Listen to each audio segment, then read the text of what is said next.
We have to be careful about mentioning jihadis because YouTube's trust and safety team has decided to protect them from criticism. Jihadis are now a protected group on the platform.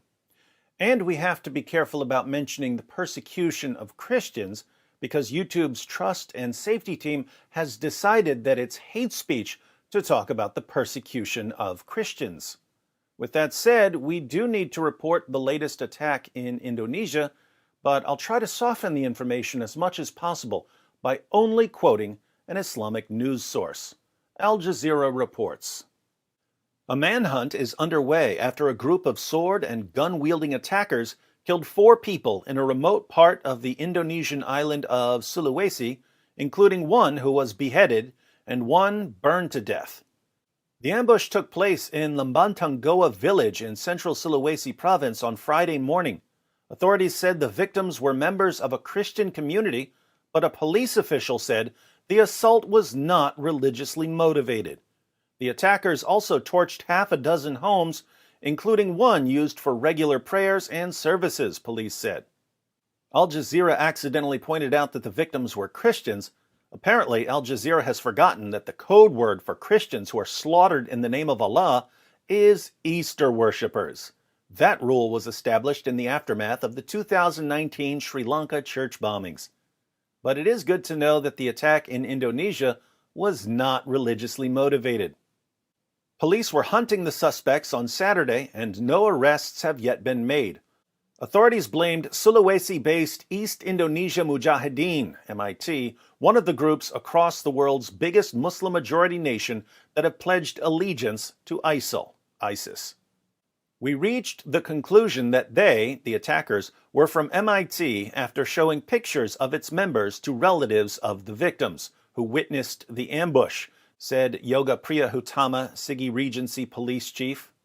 The makeshift church that was attacked was empty at the time of the early morning assault, he added.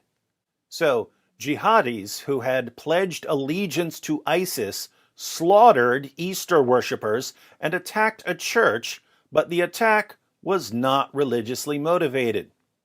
These terrorist attacks never are they? People were just in their homes when it happened, Priyahutama said. Lembantanggoa village head Rifai, who, like many Indonesians, goes by one name, said one victim was beheaded and another was nearly decapitated. Some residents managed to escape, but the victims didn't make it, Rifai told the AFP news agency. One of the other male victims was stabbed, while a fourth was burned to death in his home, he added. So, of the 4 Easter worshippers who were slaughtered in the name of Allah in a terrorist attack that definitely wasn't religiously motivated, one was beheaded, another was nearly beheaded, meaning that his head was still partly attached to the rest of his body, one was stabbed to death, and one was burned to death. Jihadis may not be good at anything that would improve the world in any way, but when it comes to slaughtering people in lots of different ways, there's no one better. A little more about the victims. The Salvation Army Church in Indonesia said the victims were their members and condemned the violence as an inhuman act. We would like to express our sorrow and condolences to the deceased's families and members of the congregation who were affected, the Salvation Army said in a statement. Well, that's the latest on jihad in Indonesia. To the YouTube Trust and Safety Team member who's watching this video, to make sure it contains absolutely no hate speech, please note that I did everything YouTube has demanded of me. I didn't mention that the terrorists are Muslims. I didn't mention that the victims were Christians.